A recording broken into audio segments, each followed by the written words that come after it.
how you can avoid late payments and evictions. This is Rich Carey from the Rich on Money podcast, and this is episode 5. My quick background: I'm a property manager, I'm a realtor, I'm a real estate investor, and I'm all around good guy. Let's go. How do you avoid late payments and evictions? I kind of broke this down into 3 steps. The first thing you want to do is you want to have good criteria. Number 2 is keeping emotions down. There's a couple tricks for that. Texting, friendly but firm and fair. We'll get into that.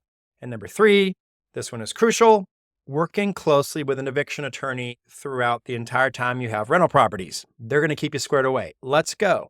I'll spend a few minutes on criteria. If you know me well, you've probably already heard me talk about this, but it's important. You can't reiterate it enough. Here's the bottom line. The way you avoid evictions is by first avoiding late payments. It's kind of the symptom that leads to the disease. And what's the easiest way to avoid late payments? Well, it's choosing the right person in the first place. If you have no criteria or not the greatest criteria, then 70 to 80% of your tenants are going to be problem tenants. If you've got solid criteria, maybe 1 out of 10 tenants end up being a problem tenant. Look, they're going to slip through, or it's just going to be their personality. It's going to happen.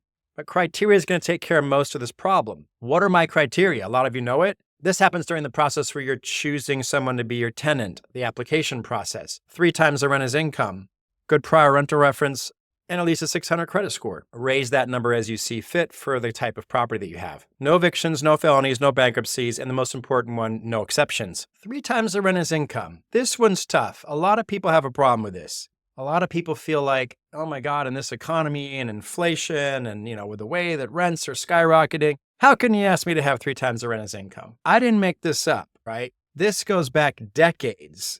Banks have been using this criteria forever to determine if you can afford a loan or not. The Section 8 program, the Housing Administration, has used this criteria for decades to determine how much help somebody might need on their housing, how much money should be subsidized by the government.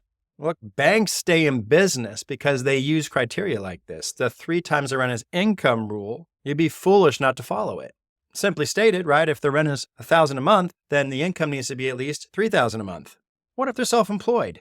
Self-employed is tricky. First of all, banks don't like it when people are self-employed. They really don't like it. When I left the military and I kind of turned to being just getting my rental income and commission-based business, man, do the banks not like me anymore. You should be careful too when someone's self-employed. There's paperwork that people file on their taxes that show their self-employment income. You need to ask for that.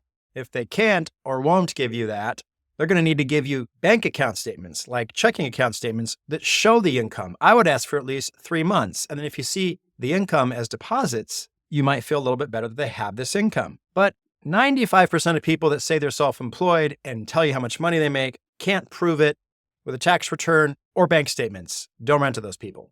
Good prior rental reference. Again, we're trying to avoid late fees and evictions. Obviously, if you make enough money, you won't start paying late and you won't get evicted. Here's the other thing. If you've rented successfully before from another human being, it is far less likely that you're going to pay late and eventually get evicted. You don't want to be the guinea pig for whether or not this person's going to be a good tenant. Let some other landlord do that. Why don't you take people on their 2nd, 3rd, or 4th time renting? Avoid late fees and avoid evictions. It's just kind of common sense. What does this mean? I'll tell you what this rule ends up meaning, and it might come off as unfair, but it's entirely legal and smart to do it this way. If you follow this rule, must have a good prior rental reference. That means first-time renters aren't going to get to rent from you. You're typically not going to rent to someone just out of high school, someone just out of college, because they're just not going to have it. Now, what about if they've owned a house but they've never rented? Well, that's fine. Then they've got the credit score and they've got the background of paying off a mortgage and taking care of a house and budgeting and common sense. But the true first-time renter has none of that. Look, it's really the combination of these 3 things.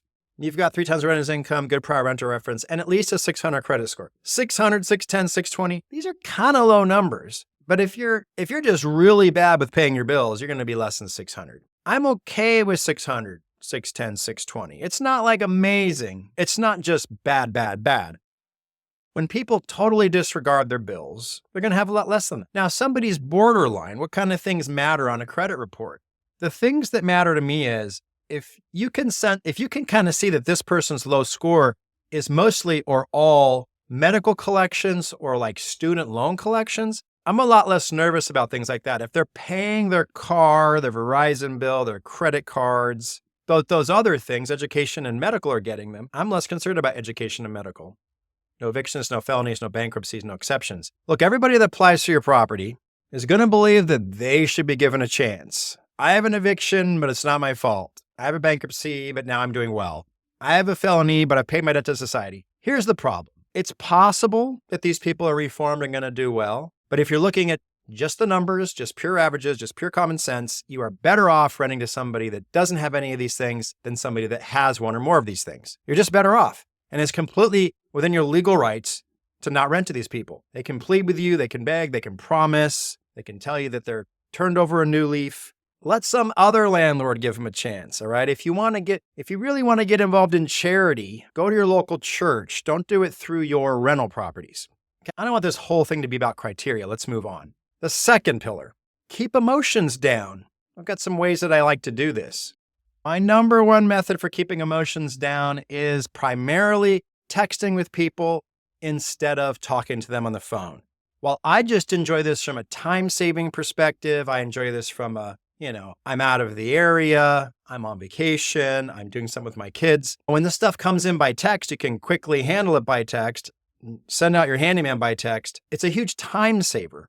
I tend to respond to people a lot faster by text than I do if they called and left a message and I got to call back and we don't reach each other. It's just faster by text. But that's not the only benefit. The other is when things get heated, when people start making excuses and are angry at you for wanting to charge a late fee or angry at you for not allowing them to have a pit bull, like whatever the situation is, people are on better behavior and are calmer, both you and the other person, when it's all done by text. And people they kind of know, well, there's a record of this. I can't go crazy here. They're going to show it to somebody. But if they can get you on the phone, they can intimidate you, right? They can scream at you.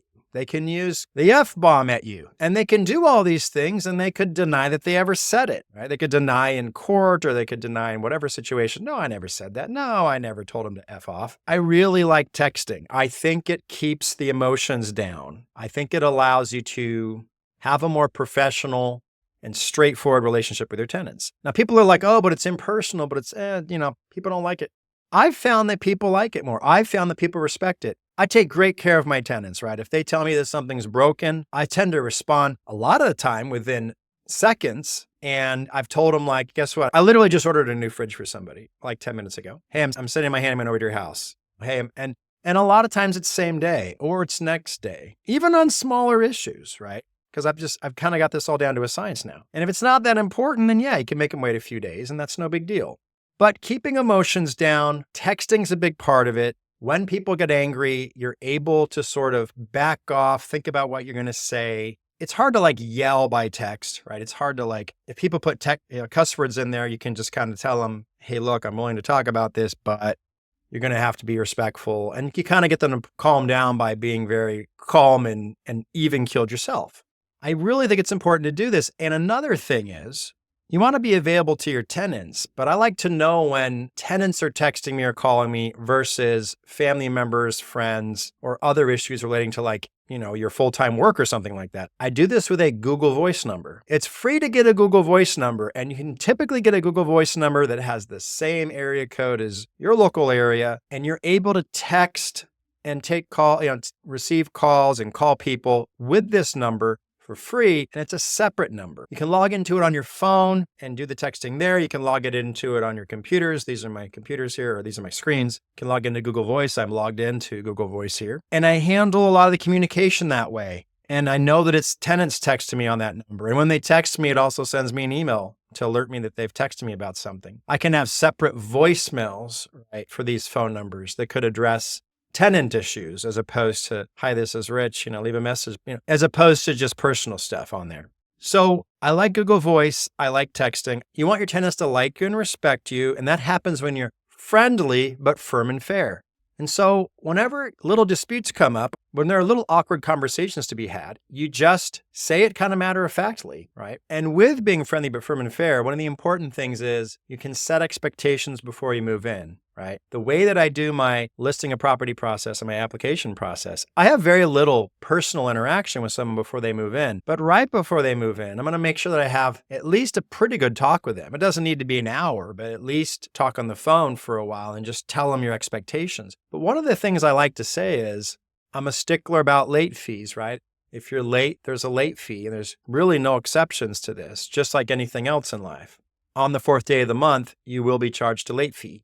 And then I tell them also on that day, I set the expectations about how late fees are going to work, how the eviction process will work, how I'm going to handle maintenance issues and how that'll typically be done by texting, that I won't typically answer phone calls unless it's an emergency and something has to be coordinated quickly. And I just have that conversation up front with them. And then when that actually happens in real life and they're planning on being late and they're late and they ask and they're hoping to skip that late fee, and you tell them like, no, it can't be skipped. We talked about this already, but kind of like, oh yeah, we did talk about this. And they're more susceptible. They're more like okay with it because you've briefed them ahead of time. Hey, I'm a stickler about late fees, and we're going to get to that later. The second pillar was keep emotions down. The third pillar, and this is the most important in my opinion, it is work closely with an eviction attorney throughout the entire time you have rental properties. And first, here's what's not to do, because I see this all the time. People will ask me on my social media, right? They'll DM me or put something in the comments. Hey, my tenant's doing A, B, and C. Should I send an eviction notice, right? What should I say about the late fee? And here's the problem. You don't do property management by social media consensus, all right? Your real estate guru, mini guru, wannabe guru is not an eviction attorney that specializes in your city and your state. No Facebook evictions. Get an attorney. This all begins with finding a lease, right? Again, finding a lease doesn't mean that you send a message to your favorite guru and say, send me your lease. It has to work for your city and state. And whenever you actually do an eviction, you're going to need an attorney working on your behalf. That attorney is going to ask for a copy of your lease and ask for all the paperwork that you've sent so far. In a perfect world, that attorney knows that you're using his lease or the lease that he blessed, and he's going to know that all the letters that you've sent so far are the ones that he's drafted. He's told you what to do. He's told you how to send. You've consulted with him every time a weird issue came up. That makes him much more able to handle these issues. When you do all this stuff right, it avoids evictions. When they see the paperwork at the right time, when they see that it comes from a lawyer, when they see that you're friendly but firm and fair and you don't joke around about being late, it kind of gives them this idea, well, I guess this particular landlord is on the ball. I can't mess with him. I remember my last landlord, it was easy to be late. I guess I'm just going to have to pay this guy's rent. I mean, people think like this. They're kind of like, well, maybe I'll find a way to not pay my mom back, or maybe I'll stop paying for this car and see what I can do. They're going to have to find the weakest link in their bills and just show that it's not you. Because with landlords, it usually is you, right? They're going to tug on your heartstrings. They're going to tell you stories, or maybe you're foolish enough to rent to friends and family. They're going to lean on friends and family. How could you charge me a late fee? How could you evict me? But you need to find a lease. And the best lease comes from the eviction attorney that you've contacted and said, hey, I have rental properties and I want to work with you while I'm renting these out. I want to use the right lease. Can you give it to me or help me find it? You got a lease blessed from them, right? Then we'll talk about each step. We'll talk about each step of the process and how a eviction attorney would be involved. An eviction attorney will advise on the late fee process, but I can tell you, an eviction attorney will give you the right paperwork to use in regards to what you send once somebody's late. And you want to make sure that it's the paperwork that they want, the paperwork that they've been using with their other clients. They're very unhappy when you try to get them to do an eviction and everything that you've used so far is stuff that you pulled off the internet and it doesn't make sense in your state and doesn't satisfy the legal requirements. And this happens a lot. My advice on late fees, here we go. A lot of things like, family emergencies, medical issues, right? I just lost my job.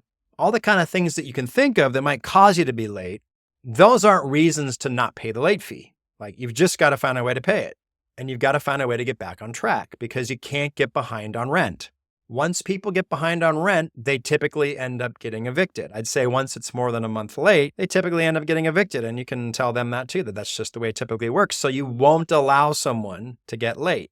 You have a very standard practice for this, right? Make sure they're clear on what day the rent is due on, usually due on the 1st, and what day the rent is late and a late fee is charged. Now, your eviction attorney is going to tell you the earliest that can be in every state. I think it's good to give a couple days. It doesn't have to be late on the 2nd. In my particular case, it's late on the 4th. But your state might say, well, you have to give them 7 days or you have to give them 10 days or whatever the rule is. Make sure you follow that. Make sure it's correct in your lease for your state, because judges don't like it when you have things in your lease that are illegal in your state. And it happens all the time when people are doing eviction by Facebook and lease by Facebook and lease by TikTok. Okay?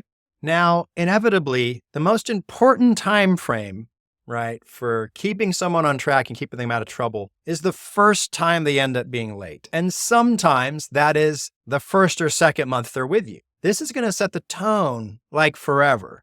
And if the first or second month they're with you, they got a cool excuse for why they're late, and you're obliged to let it slide this once, that person's going to be paying late every month from that day out, and is going to push for being 2 and 3 months behind in no time. The first time it comes up, you need to be friendly but firm and fair about it. Oh my gosh, things got so crazy. It's January. I bought my kids presents. I don't have any money. Can you cut me a break? Oh, I'm very sorry that you don't have any money. Yeah, I do realize it's Christmas. I can understand that. However, I told you before, it's late on the 4th, and so the late fee will be charged on the 4th. There might be a little bit of back and forth, and you just kind of remind them, yeah, I understand. I can sympathize, but the late fee gets charged on the 4th. I wasn't mean, right? I wasn't like condescending, but I was just straightforward about it. Now, when you handle it this way from early on, they just kind of get this, oh crap, he's kind of serious about it. So what if they just end up late anyway? A lot of times I tell them, especially if it's the first time I've done this, I tell them what's happening next. I like to explain this to them before they move in. But then you explain it again the first time it happens. Looks like you weren't able to pay on time. The late fee was charged today. Today, I'm also sending out a pay or quit notice. That just says that if you don't pay the rest of it within 7 days, then the lease is terminated and I begin eviction proceedings. Now, I know that sounds kind of harsh, but as long as you pay that in the next 7 business days, you'll be totally fine and you can ignore this letter. Now, they're kind of like, whoa, this guy's sending an eviction notice? The 4th day it's late? Seems a little harsh, but I've found that when you handle people being late this early and this sort of straightforward and this, if you kind of do this process earlier, a lot of people will wait till you're a month late to send that eviction notice. I send it at the first moment you can, and it really gives them this idea of, I guess I really shouldn't screw around with this guy. I just got to pay on time, right?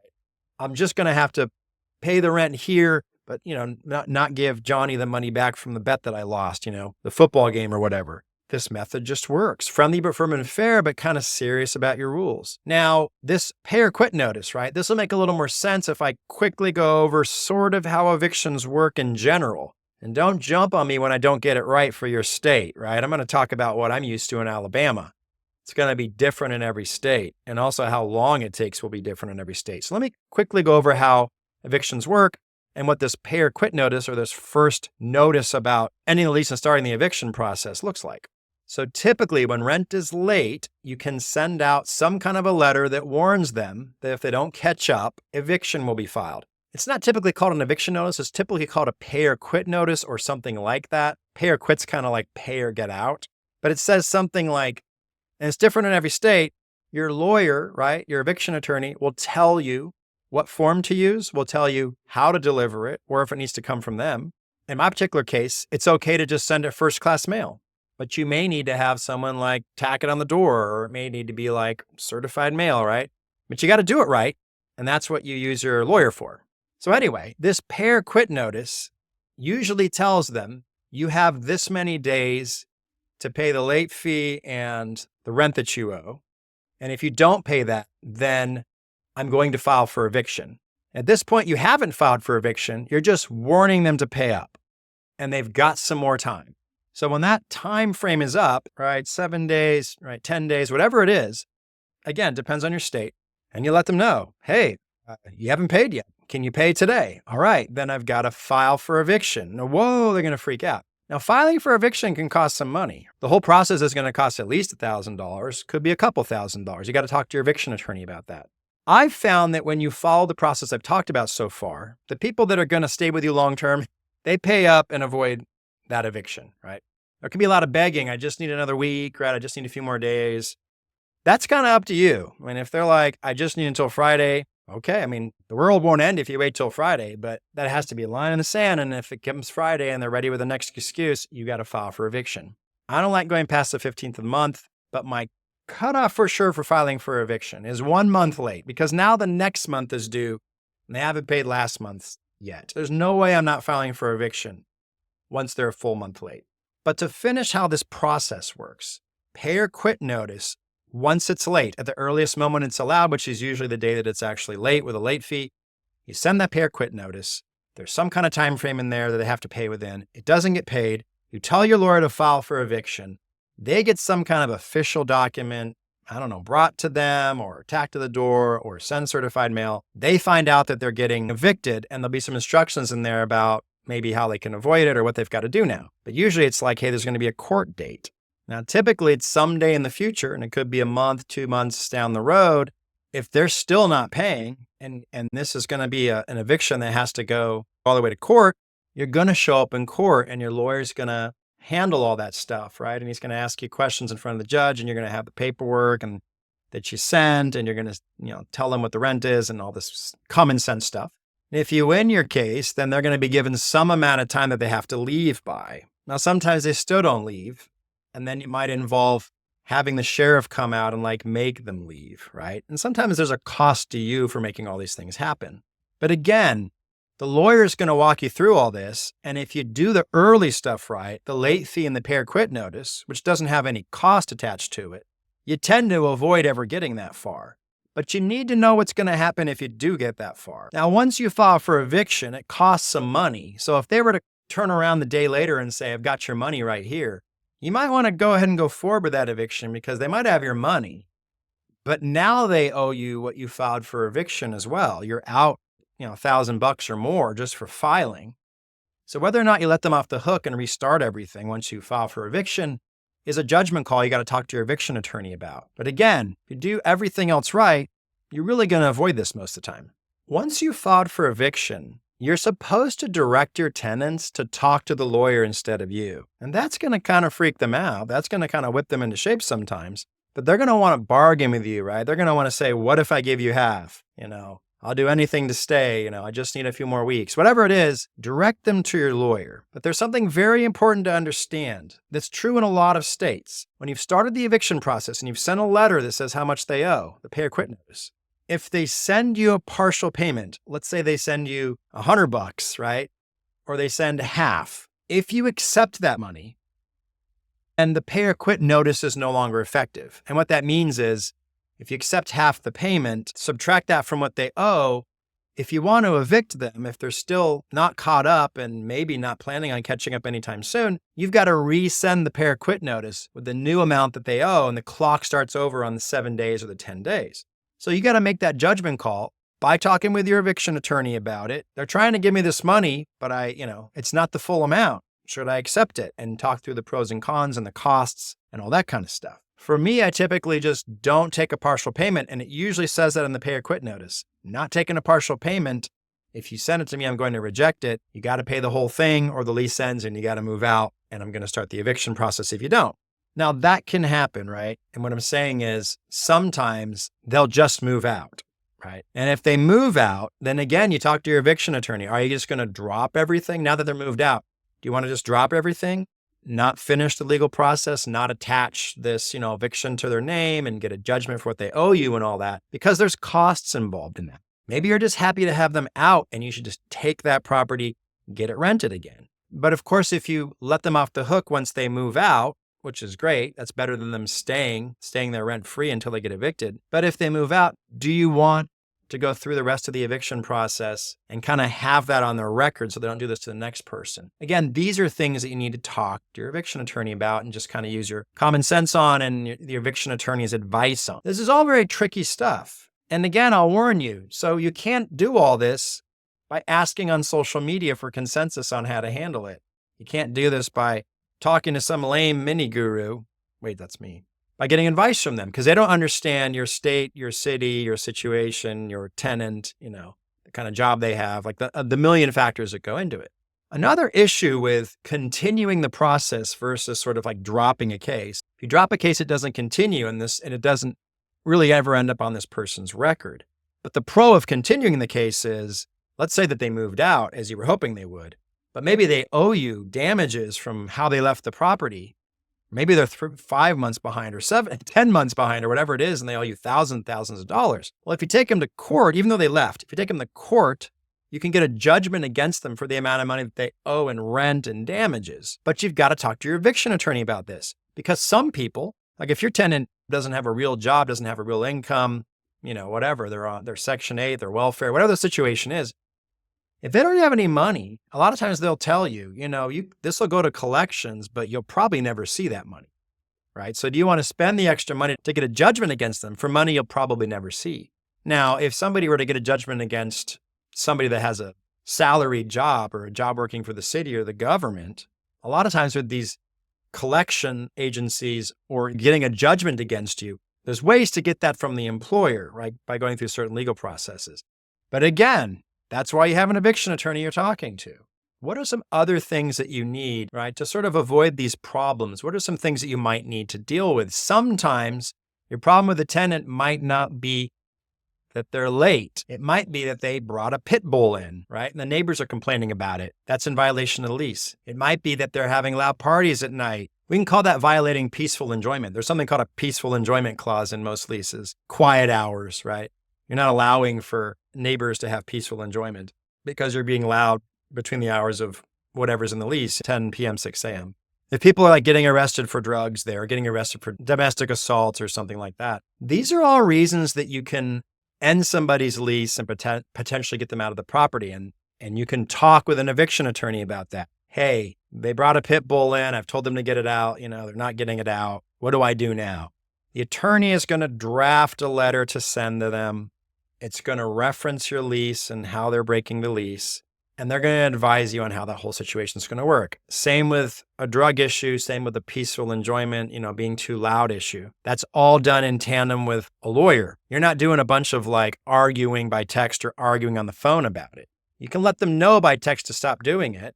And if they do it, then you just say, I need to turn it over to my lawyer at this point. You'll be hearing something from them. It'd be best if you just stopped. But if I have to use my lawyer, then I have no choice. I can't allow you to do this in the property. Again, very matter of fact about it, not being a dick about it, not being condescending, rude, or angry about it, but it's just business, right?